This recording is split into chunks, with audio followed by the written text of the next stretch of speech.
The cold, cloying liquid soaked through the fabric of my dress, a shock of icy red against my skin.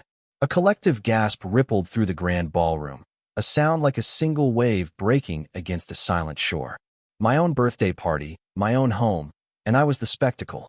Bianca Croft stood before me, an empty wine glass held delicately in her manicured fingers, her lips curved into a perfect O of feigned surprise.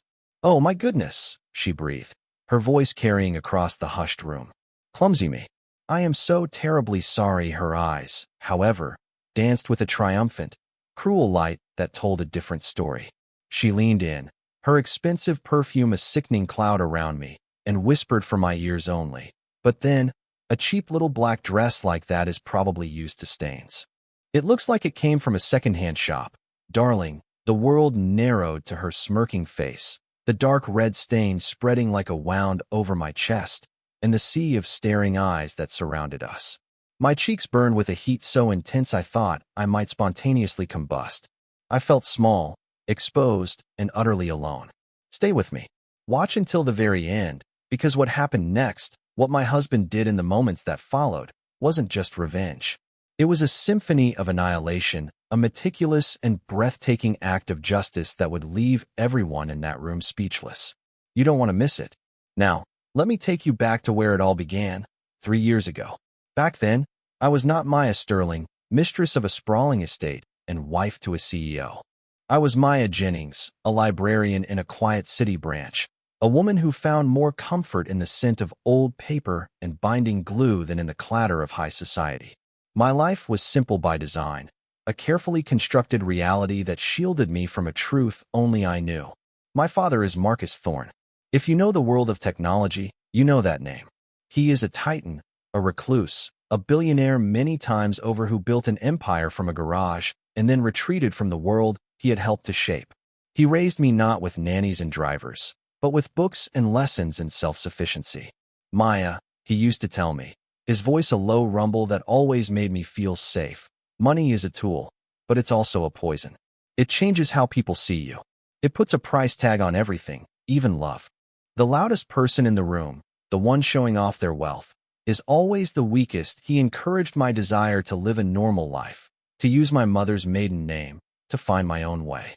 He wanted me to be loved for the contents of my character, not my trust fund. But he made me promise one thing.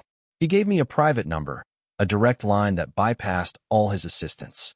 "If you ever feel truly broken," he said, his hand on my shoulder, "if someone ever tries to destroy your spirit, you call this number. I will come." In all my years, I had never once made that call. I met Damian Sterling in a place that felt like an extension of my own soul, a small, independent coffee shop with worn velvet armchairs and shelves overflowing with donated books. He was not the Damian Sterling the world knew, the dynamic CEO of Sterling Enterprises. He was just a man in a simple gray shirt and faded jeans, his brow furrowed in concentration over a dog-eared copy of a classic novel. He told me he was a project manager at a tech firm, a story I now know he used to weed out the gold diggers. We talked for hours that first day, about literature, about the quiet joy of a rainy afternoon, about a shared yearning for a life of meaning rather than a life of things. He was kind, he was funny, and he had a gentleness in his eyes that felt like coming home. He saw me, Maya Jennings, the librarian, and he fell in love with her. I fell in love with the quiet project manager who valued the same simple things I did.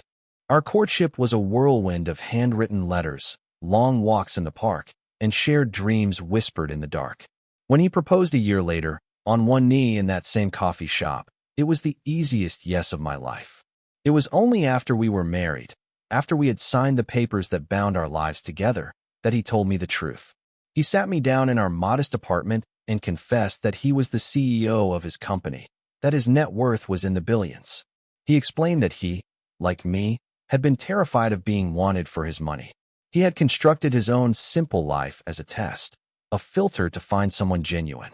I was shocked.